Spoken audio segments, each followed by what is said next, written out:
پاکستان مسلم league نون کی نائب صدر مریم نواز نے حکومت پر تنقید کرتے ہوئے کہا ہے کہ یہ لوگ نواز شریف کو بدنام کرنے چلے تھے لیکن خود ہی کک بیکس اور کمیشن مانگتے پکڑے گئے اور براڈ شیٹ ان کے گلے پڑ گئے۔ مریم نواز لاہور کی احتساب عدالت میں اپنے چچا اور مسلم لیگ نون کے صدر شہباز شریف اور ان کے صاحبزادے حمزہ شہباز کی پیشی کے موقع پر ان سے ملاقات کے لیے پہنچی تھی، جہاں انہوں نے میڈیا سے غیر رسمی گفتگو کرتے ہوئے حکومت پر شدید تنقید کی۔ مریم نے کہا کہ براڈ شیٹ کیس میں حکومت نے اپنے فراڈ کرنے کے طریقے کو نواز شریف کے خلاف استعمال کرنے کی کوشش کی، لیکن معاملہ الٹ ہو گیا اور حکومت اور اس کے حوالی خود کمیشن اور کک بیکس مانگتے ہوئے پکڑے گئے۔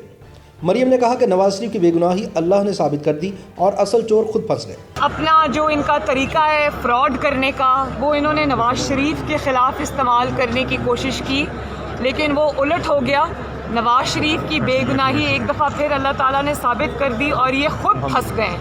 مریم نواز کا کہنا تھا کہ ان چوروں نے نواز شریف کو کرپٹ ثابت کرنے کے لیے قومی خزانہ برباد کیا، جبکہ نکلا کچھ بھی نہیں، لیکن یہ ضرور معلوم ہو گیا کہ یہ اتنا کرپٹ، نااہل اور چور ہے کہ انہوں نے براڈ شیٹ سے بھی پیسے مانگے۔ ان کا کہنا تھا کہ یہ لوگ نواز شریف کو بدنام کرنے چلے تھے لیکن براڈ شیٹ خود ان کے گلے پڑ گئی اور حکومتی اور فوجی عہدیداروں کی جانب سے کک بیکس مانگنے کا انکشاف کر دیا۔ یہ پتہ چلا کہ انہوں نے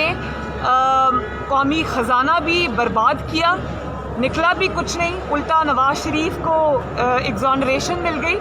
بلکہ یہ بھی پتہ چلا کہ یہ اتنے کرپٹ اور نااہل ہیں اور چور ہیں کہ انہوں نے براڈ شیٹ سے بھی پیسے مانگے، اپنی کمیشن مانگی۔ تو یہ چلے تھے نواز شریف کو بدنام کرنے،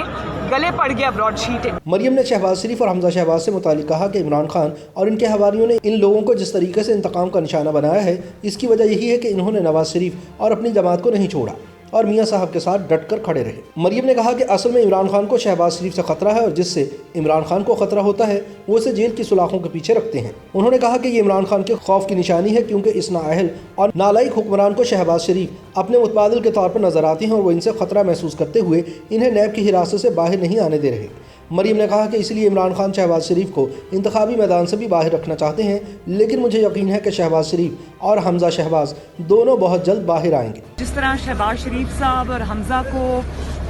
انہوں نے جس طرح سے وکٹمائز کیا ہے، وجہ اس کی صرف یہی ہے کہ وہ نواز شریف کو انہوں نے نہیں چھوڑا، جماعت کو انہوں نے جو جماعت کے ساتھ وہ کھڑے رہے، میاں صاحب کے ساتھ کھڑے رہے، اور اصل میں عمران خان کو شہباز شریف سے خطرہ ہے اور اس کو پتہ ہے کہ جب جس سے عمران کو خطرہ ہوتا ہے اس کو وہ جیل کے پیچھے رکھتا ہے،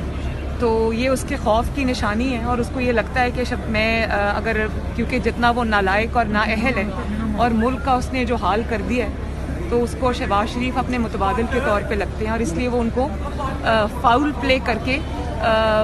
سیاست سے اور انتخابی میدان سے باہر رکھنا چاہتا ہے۔ لیکن کب تک انشاءاللہ تعالیٰ بہت جلدی وہ دونوں باہر بھی آئیں گے اور گھر بھی آئیں گے۔ الیکشن کمیشن پر پی ڈی ایم کے دھرنے میں بلاول بھٹو کی عدم شرکت سے متعلق خبروں کے حوالے سے جب مریم نواز سے پوچھا گیا تو انہوں نے کہا کہ مجھے اس کا علم نہیں، اس بارے میں آپ پیپلز پارٹی سے پوچھیں۔ پی ڈی ایم سے متعلق حکومتی وزراء کے بیان پر انہوں نے کہا پی ڈی ایم عوام کی تحریک ہے، ان کی تسلیاں میڈیا کے بیانات کی حد تک ہیں، جبکہ اندر ان کے ہاتھ پاؤں اور سانسیں پھولی ہوئی ہیں اور وقت آنے پر جب پی ڈی ایم سٹرائک کرے گی تو سب پتہ چلے گا۔ مریم نواز نے کہا کہ لوڈ شیڈنگ کے معاملے نے حکومت کو پہلے ہی بے نقاب کر دیا ہے اور رہی صحیح کسر الیکشن کمیشن میں زیر سماعت کیس میں پوری ہو جائے گی۔ یاد رہے کہ Broadsheet L L C ایک برطانوی کمپنی ہے جو پرویز مشرف کے دور میں آئل آف مین میں رجسٹر تھی اور اس نے پاکستانیوں کی جانب سے معینہ طور پر غیر قانونی دولت کے ذریعے بیرون ملک خریدے گئے اثاثوں کا پتہ لگانے کے لیے اس وقت کی حکومت اور نئے بننے والے قومی احتساب بیورو کی مدد کی تھی۔ براڈ شیٹ کا دعویٰ ہے کہ وہ 20 جون سن 2000 میں اثاثہ برآمدگی کے سمجھوتے کی غرض سے قائم کی گئی تھی، جس نے ریاست، اداروں اور بدعنوانی کے ذریعے بیرون ملک لے جائی جانے والی رقم کے لیے اس وقت کے صدر اور نیب کے ساتھ مل کر کام کیا۔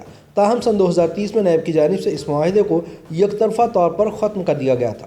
اسی براڈ شیٹ کے مطابق یہ کمپنی خصوصی طور پر اثاثہ اور فنڈز برآمدگی کے لیے بنائی گئی تھی اور اسی لیے یہ ایسی چیزوں کی معلومات حاصل کرنے اور ریاست کو واپس کرنے سے منسلک تھی۔ شریف خاندان براڈ شیٹ کی تحقیقات کا اعلیٰ ترین ہدف تھا، تاہم گزشتہ دنوں اس وقت ایک نیا تنازع کھڑا ہو گیا جب براڈ شیٹ کے مالک قوام مساوی نے اپنی توپوں کا رخ موجودہ حکومت کی جانب موڑ دیا اور یہ الزام لگایا کہ عمران خان کی حکومت کے دوران چند اہم ترین فوجی اور حکومتی حکام نے ان سے کک بیکس اور کمیشن طلب کی۔